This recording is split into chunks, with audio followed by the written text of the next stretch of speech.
پیسے دے کے لوگوں کو مجبور کیا جا رہا ہے کہ قرآن پہ ہاتھ رکھو، یہ لو پکڑو 2000 روپیہ، قرآن پہ ہاتھ رکھو اور تم یہ ہاتھ رکھ کے مجھ سے وعدہ کرو کہ مجھے ہی ووٹ دو گے۔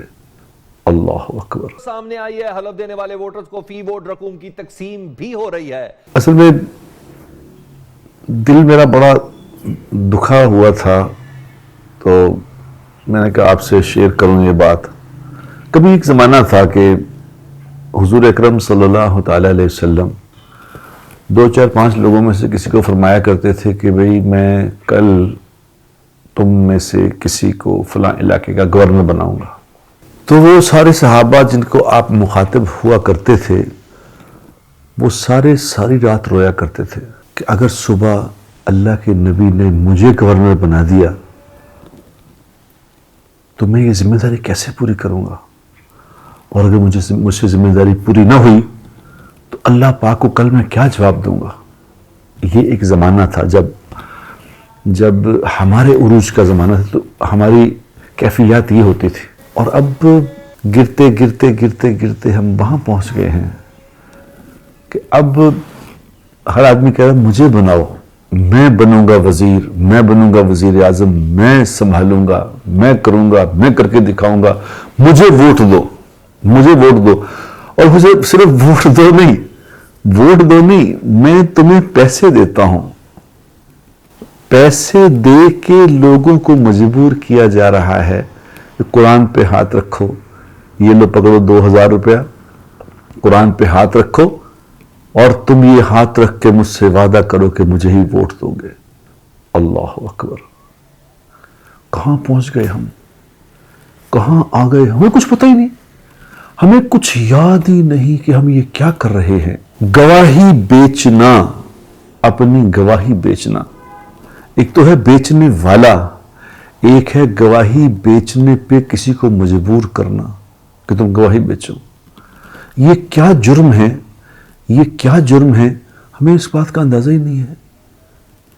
امام حسین رضی اللہ تعالی عنہ نے سارا کچھ لگا دیا تھا اس بات پہ کہ فاسق فاجر کو ووٹ نہیں دوں گا، سارا خاندان ذبح کرا دیا، خود ذبح ہو گئے، گواہی نہیں بیچی۔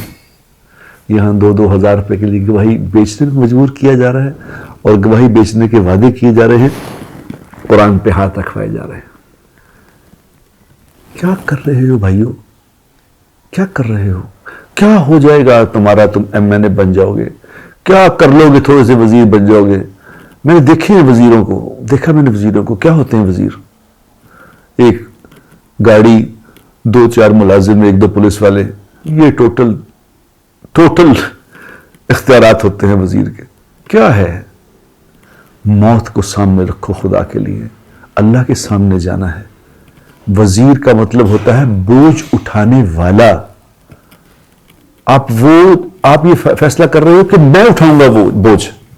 ہمارے اپنے بڑوں کو دیکھو، وہ اس بوجھ اٹھانے سے بھاگا کرتے تھے، اور ہم الٹا کر رہے ہیں۔ یہ بھائی ووٹ خریدنا، ووٹ بیچنا، یہ چھوٹا جرم نہیں ہے، یہ بڑا جرم ہے۔